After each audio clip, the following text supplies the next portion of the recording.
reports that products with utterly unknown protein compounds were allowed to enter the food chain. Monsanto introduced the first genetically modified hormone for animals, bovine growth hormone.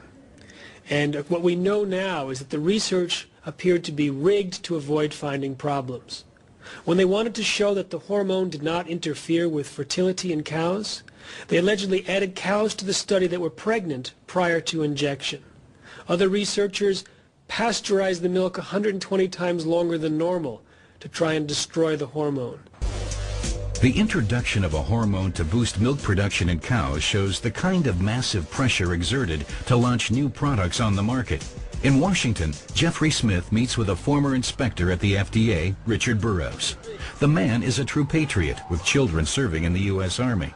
Nevertheless, he refused to license the genetic product because the examiners found the test strips from Monsanto insufficient and demanded new ones. I mean, they could have come in and argued the science of it at a higher level and gotten it taken care of, but for some reason, since I guess I was the obstacle that had asked them to do these extra studies, which were not completed to my satisfaction, it was easier to get rid of me than it was to do the studies, and a whole lot cheaper. So somewhere in the chain of command, they made this point, and that person listened to the money and the politics and agreed that the best way was to get rid of me and keep the product. That was how they finally got me out of the end stages of the review process. They finally said, well, you're no longer competent to do your job, you're fired.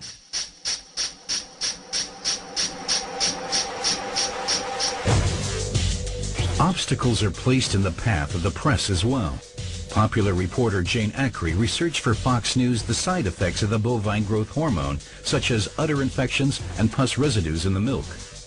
We found that there is a difference in the milk. Monsanto says there isn't, but there is. Their own studies show that the milk has a higher spin-off hormone called IGF-1, which is a very potent growth hormone. It's found in mother's milk. It helps babies grow. It also helps cancer cells grow. It helps all cells grow. On the Friday before the Monday air date, it was going to air on the 6 o'clock news. It was a 5-part series called The Mystery in Your Milk. Monsanto sent the first of 2 very strongly worded letters that said, stop the reports, your reporters are idiots, their sources are incompetent. And a week later they sent a second letter from a New York lawyer that said that there would be dire consequences for Fox News if the story airs.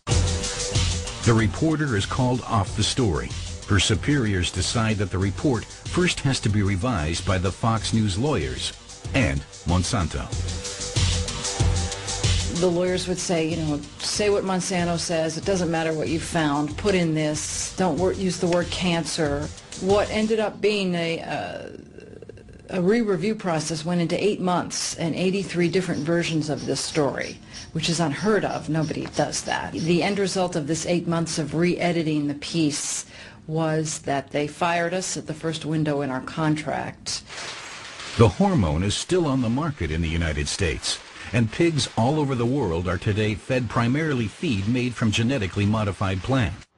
Trucks with genetically engineered soy meal are on the roads around the clock, like here in the port of Fredericia in Denmark. Per Digge imports the animal feed from Argentina. He has now been sued for patent violations by Monsanto. In Argentina, the biotech giant introduced its genetically modified plant on a grand scale, according to its familiar pattern. But it was unable to obtain a patent or demand licensing fees there. Since the company does have a patent in Europe, however, it wants to collect the fees here after the fact. The Danish importers are appalled and refuse to pay. They see themselves as a pawn in an economic power struggle. Argentinian patent law does not allow for the patenting of genetically engineered organisms, and the country has so far managed to stand up to the political pressure coming from North America. At have en GMO-fri produktion i Danmark jo faktisk ikke muligt i dag. Og vi kan bruge eksempler fra Sverige og Norge og Finland, hvor de har GMO-fri produktion. I svineproduktionen har de store problemer i de lande.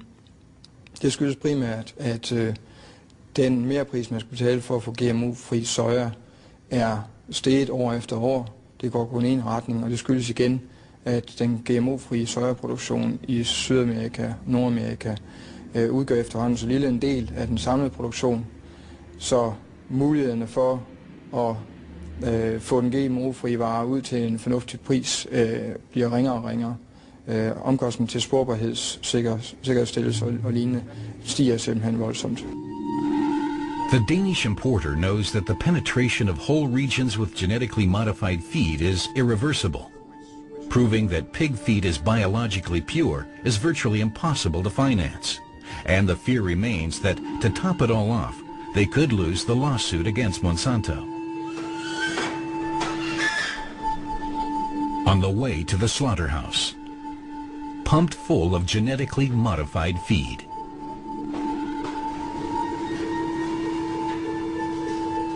The meat doesn't even have to be labeled as such when it comes onto the market. The long-term consequences for the consumer remain to be seen. But Monsanto's intention is clear, a patent on pig genes. And what's next after that? Will any risks be avoided in the future? Monsanto and some of these companies have something very different in mind. They don't want to change their technology to fit life. They want to alter life so it fits their technology and their profit. Yeah, maybe you can genetically engineer the pig to be better if they use the genetically engineered products, and you just have an inline monopoly on this. Yeah, sure, that can happen. These pigs should not be forced to eat genetically modified feed, nor should their offspring later be genetically engineered. Also wir schauen jetzt bei der Luise, das ist eine unserer ältesten Tiere hier, mit einer ganzen Herde Ferkel. Und bei der wollen wir uns auch mal schauen, ob an diesem alt angestammten schwäbisch-hessischen Schwein aus einer alten Linie auch diese Gene mit drin vorkommen. So, einmal, zweimal. Christoph Zimmer dares to test his own pigs. He has hesitated for a long time to test them for the gene marker for which Monsanto is claiming a patent. Monsanto is not alone. In laboratories around the world, the race is on for patented pig DNA. Thanks to the help from the Chinese, the Danish have already made a great deal of progress, as have the Germans. If a company succeeds at exercising near total control over pig breeding, thanks to a wide-ranging patent, it could legally begin to genetically engineer the animals as well, something that Monsanto has already done with plants. A nightmare for nature conservationists, a lucrative vision for industry.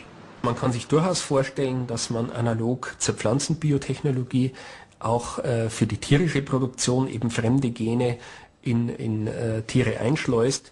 A way to simply correct small flaws of nature in order to boost production. And the result?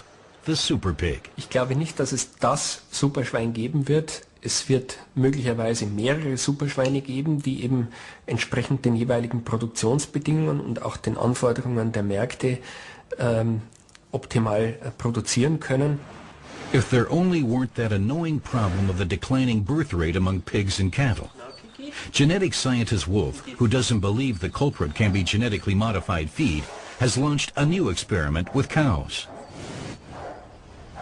Die Kiki trägt ein zusätzliches Gen, das ursprünglich aus einer Qualle kommt. Dieses Gen kodiert für ein grün fluoreszierendes Protein oder abgekürzt GFP. Wenn wir sie jetzt bei Dunkelheit mit blauem Licht anleuchten würden, wird sie tatsächlich eine grüne Schnauze haben. Für uns ist die Kiki deswegen interessant, weil wir von ihr Embryonen erzeugen können, die ebenfalls grün fluoreszieren.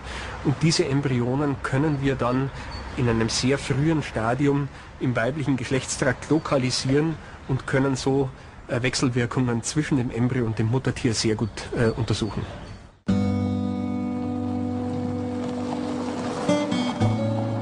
In the USA, environmental activist Jeffrey Smith has heard about another experiment.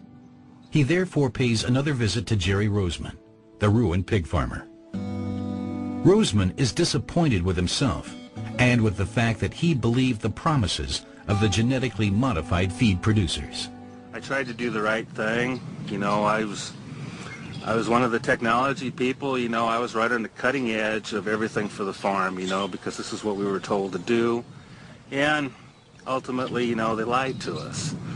We were told that these products were safe when we were handed them to us, and ultimately I found out that there's virtually no testing, And anyone that comes up with any kind of a problem whatsoever with it, there's absolutely no cooperation.